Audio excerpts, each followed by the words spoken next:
Yeah, following on from the Dupe Homme fragrance review EDT, my dad picked up another EDT for me. I don't want to call them cheapies because £20 to £30 for some people they're classed as cheap, other people less so. You can get this sometimes, I've seen online, for like £16 to £18. So it's again, my opinion, that's quite cheap for fragrances. So this is CK Shock for him by Calvin Klein. This is a flanker of the original CK1. I also back in the day had CKB. I preferred CKB. CK1 was like day wear, light, effervescent, fresh, clean. CKB was the opposite. It was meant for darker wear. I can't actually remember if it was an EDP. I think that they were both. I know that the CK1 was an EDT. This is also an EDT. This is based more on CK1 than CKB, although there are dark elements to it. But we'll go through the note breakdown and the put it onto the skin and so on, and review it. But I will say, like, I bought several tubs of this, or bottles of this rather, over the years, especially when I was younger. Again, a bit like following on from the Dupe Homme, this was a thing of the times in the 90s, late 90s, early 2000s, me going out clubbing and other people. This was quite common back then because, again, it's not that Calvin Klein isn't popular now, but in the 90s especially, Calvin Klein was very popular, as far as I'm aware, around the world. But in my world of going out clubbing and so on, in the 90s into the mid-2000s, Calvin Klein was a big company. There still are, but what I'm saying is that certain fragrances are a thing of the times.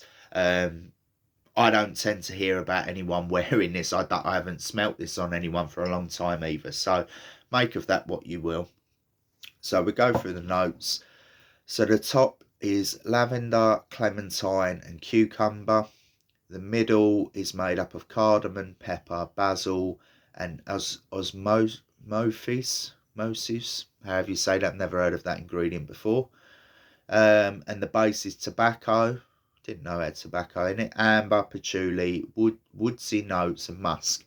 So how I would describe this, again, kind of following on again from the Dupe Homme, clubbing, sort of going out fragrance, possibly gym as well, but kind of, I don't want to say loud and screechy, but it is very, kind of, the clue is in the title, shock. It's kind of like out there trying to make get your attention. So in terms of like wearing this in like a office or somewhere casual, maybe not developed or ideal for that situation. I always saw both of these actually as like summery fragrances, albeit the first time I ever smelt this and bought this was at Lakeside and it was in the winter. So there's always going to be elements of when you experience a fragrance, originally, memories of that place. I kind of had the same with Gucci Homme. I always class that as wintry fragrance. There are elements in there, glacial, icy, outdoors, Christmassy. That was how I perceived this. And there are elements in this where I perceive like the winter. This can be worn all year round. Unlike with the Dupe Homme, where I'd say be careful of where you're wearing that, I would say this is a bit more versatile. So in that aspect, I rate this quite well, and for the price. However, we go on to the negatives. So obviously I put it on the skin now, just to remind myself. So just the 3 sprays. One thing I can say is that the actual spray on this is excellent, very dispersive in comparison to a lot of the others I've been using more recently. That just surprised me because that was a big blast of over a wide area. So that's a good thing, obviously, for some sprays. They just sort of squirt out a little bit, but you want something more dispersive, ideally. So already very radiant, almost like giving me a headache straight away, as I say. Very potent. How I perceive it, it is, how do I describe this best? It's kind of got like a citrus cleanness about it, kind of like shower jelly, fresh, clean aspect. I'm really surprised, again, I'm looking back over the notes of tobacco, I don't detect, now that I say that, I've not smelt this for years. This is actually the first time I've worn this since many years. So unlike the dupe homme, which I wore twice and gave the review, this is going to be like a review now. I have used this in the past. I've gone through 3 or 4 bottles of this, but this was over 15 years ago. So there's nostalgia there, but again, I'll be critical. I'll be honest about this. How I detect it is very synthetic. Not to be nasty, but it comes across as very synthetic. Not horrible though. There is elements of it that are quite pleasant. But yeah, nothing special. I'm gonna be honest. It's like CKB back in the day I used to really rate. Obviously I've not smelt that for a number of years. This used to be like a safe flanker, cheap or cheapish in my opinion. As I say, 16 up to £30, but on average for 100ml, even up to 200, it's like £25-26 for the larger size. So going through the notes is very deceiving, because there is an element, it might even be the musk that makes me get confused, but there's as it says, is tobacco. How perceive it, it's very fresh, clean shower jelly. Kind of the clue in the title of the shock. It is very loud in your face. It projects really well. That's one thing that I can say. I don't tend to really rate most EDTs, especially reformulations. They tend to be weaker, last less, and so on. But there are some EDTs that still perform really well. This is one of them, and the dupe homme before, Jean Paul Gaultier, still performs really well on my skin and projects well. So in terms of like hours, you get a few hours use out of this before it dies down. You know, obviously this is on the skin. If you put it on clothes, it can last a bit longer. I would actually give this a 7 out of 10 as well. In comparison to the dupe homme that I did previously, again, I'm not just drawing comparison between these two, but these are 2 EDTs I've used more recently that surprised me. They're very radiant. They last a few hours. I remember this lasting a few hours. So yeah, it's cheap, it's affordable. I would recommend it. Obviously you'd want to smell it on the skin first of all. You don't just blind buy, or sometimes online people will say that you can, you know, this is a safe blind buy, blah blah blah.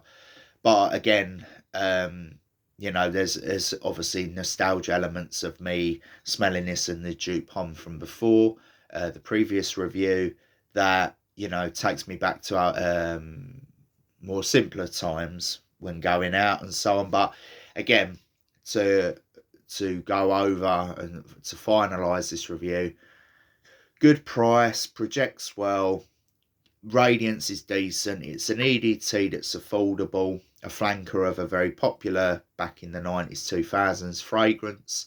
Would I recommend it? What kind of environment would you wear it for?